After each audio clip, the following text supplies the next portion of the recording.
That a law enforcement official tells the Associated Press that Governor Spitzer's involvement in a prostitution ring was in fact caught on a federal wiretap. Judge Andrew Napolitano, Dick, stay with us if you could.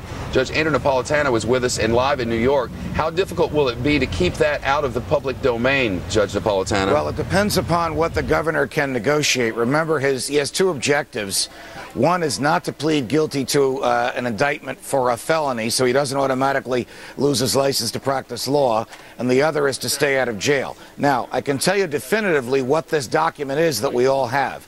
It's an affidavit by an FBI agent made to a federal judge asking the federal judge for arrest warrants, not of the governor, but of the 4 people who ran and operated the prostitution ring.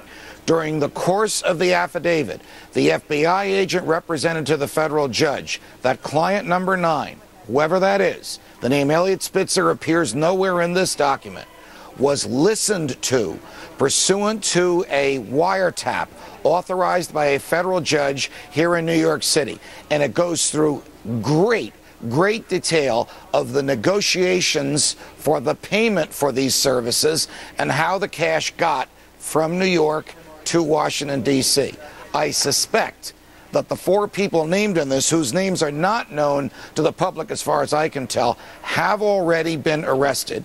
That a copy of this was given to Governor Spitzer saying, you better start negotiating your way out of this, that is, plead guilty to something, because this is going to become public on the afternoon of March 10th. Judge, is it your sense that were this an everyday average American citizen who was involved with a prostitute, allegedly at least, in Washington, D.C., and there were a federal wiretap going on in this case as they tried to bring down this alleged prostitution ring, that everyday American would be brought down in this way, or whether that person would be able to be a part of the investigation and wouldn't end up in a great deal of legal trouble? Normally, the government does not prosecute those who patronize prostitutes unless the person is a governmental official who's taken an oath to uphold the laws of the land and is knowingly violating the law and violating that oath at the same time.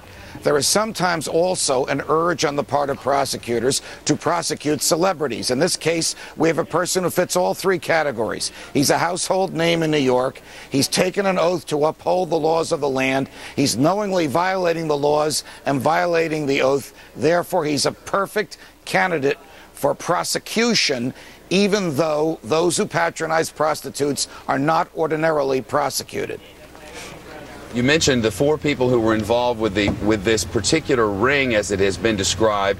Those arrests were carried out on Thursday of last week. And we'll talk with Representative Peter King in just a moment. But Judge Napolitano, I wonder if it's possible that through that arrest and ongoing investigation, if it's possible that who client number 9 was, or whomever, was discerned throughout the course of that investigation, and that's what brought us to these events today. I think from reading the detail of this that the FBI agent who prepared it, and it's about 40 or 50 pages long, knew all along who client number 9 was, either from the cell phone or from the text messaging or the sound of his voice. You see, a federal judge in Manhattan by the name of Leonard Sand authorized wiretaps some time ago, and the FBI agent who prepared this affidavit either heard the phone calls as they were being made or listened to tapes of them afterwards and summarized them in this application for the arrest warrants. Judge Napolitano, thanks.